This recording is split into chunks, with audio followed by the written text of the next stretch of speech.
All bus companies wishing to operate after 6 p.m. must adhere to regulations set by the National Transport and Safety Authority, says Transport Secretary Michael Kamau. But as KTN's Betty Kyallo explains, a number of bus companies have since moved to court seeking to block the night travel ban. It has been 2 weeks since the ban on night travel for buses that have not met the National Transport and Safety Authority Act requirements.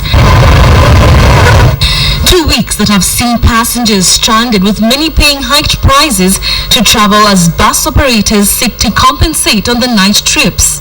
This crisis is here to stay, following Transport Cabinet Secretary Engineer Michael Kamau's latest announcement that all long-distance public service vehicles intending to travel after 6 p.m. will have no option but to acquire the night travel permit after meeting the laid-down regulations. We have not banned the movement of public service vehicles at night.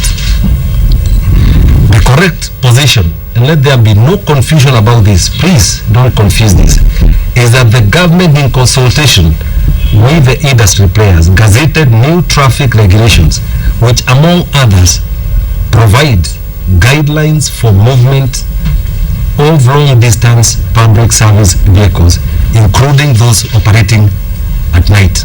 The ministry demands that long-distance night travel service operators employ drivers certified by the authority, ensures no drivers work for a period exceeding 8 hours, ensure that the driver takes a break of 8 hours before the next journey, plan a journey in a manner that allows for a 30-minute break every 4 hours.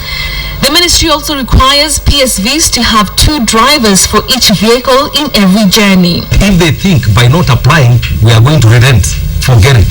We want to bring regulations that are going to have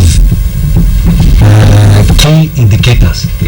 And the key indicator is we must not go beyond 3,000 deaths in Kenya this year. But even as the government stood its ground, a section of bus operators moved to the High Court to oppose the changes. The operators argued that the TLB licenses that they currently hold are still operational and allow them to travel at night. They also say that the directive was untimely and has led to immense losses in revenue. But even as the bus operators fight for the review of the government's directive, the Transport Ministry says that no bus company has applied for the night travel permit, as many of them are yet to meet the requirements. So we don't have a ban. What we don't have is compliance. And nobody has applied. Have you received any application? Not yet. So nobody has applied. And the regulations were very clear.